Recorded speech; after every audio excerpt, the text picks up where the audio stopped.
Qani edi dasturxonlarimizda doim likopchada tuz turganda dasturxonlarimiz barakali bo'lardi.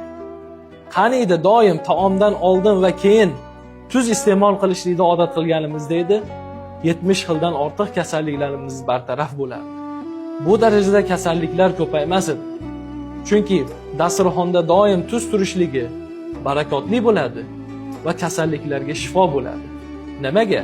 Chunki eskilardan bizga ma'lumki, doim dasturxonlarda taomdan oldin va keyin tuz iste'mol qilishlikni odat qilishgan.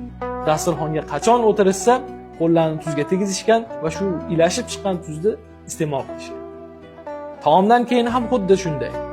Mana shulardan eng kattasi jinnilik va xotirani susayishligiga juda ham zo'r shifo ekan. Ya'ni 70 xil turdagi kasallikka shifo.